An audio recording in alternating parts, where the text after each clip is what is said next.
Polska jest moją obsesją, jest moim narkotykiem.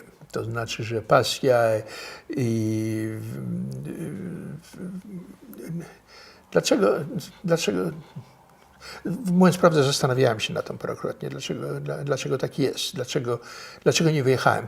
Parokrotnie, przed 1968 roku miałem propozycję wyjazdu od rodziny. Pamiętam, kończyłem szkołę i wtedy miałem rodzinę we Francji. Oni mi proponowali, żebym studiował we Francji. Gotowi byli mi opłacić studia.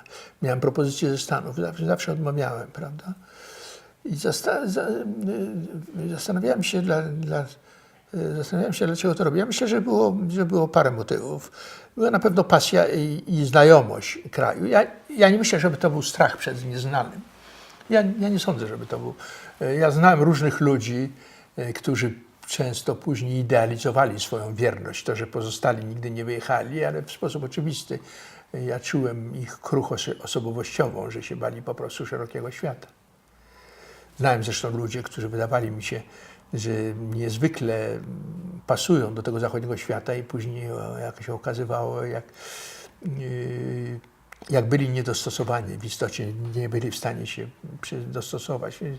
I to są nieprzewidzenia. Ja sądzę, żebym nie miał kłopotów i nie miałem kłopotów później. Zresztą jak wyjeżdżałem już w wieku dojrzałym dość.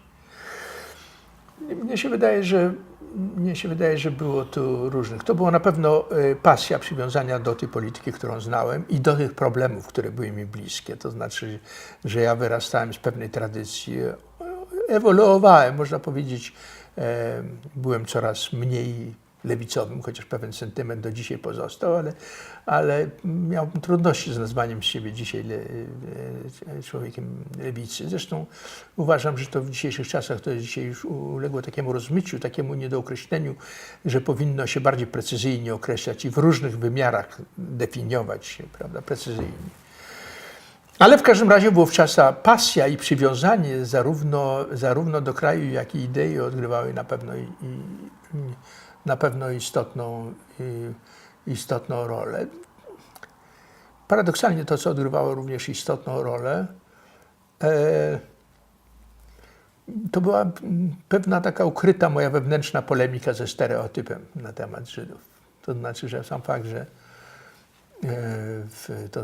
fakt, że w Polsce masowo oskarżano Żydów o komunizm, prawda, o różne grzechy, prawda, już nie mówię bardziej historyczne, prawda, grzechy, prawda, i również i o liberalizm, i o kapitalizm, i o plutokrację, i o mordowanie małych dzieci, mniejsza o to, mniej historyczne, ale w każdym razie, że te oskarżenia również powodowały, że miałem poczucie, można powiedzieć, cytując właśnie to, co powiedział Bruce, że trzeba umieć płacić cenę odpowiednio.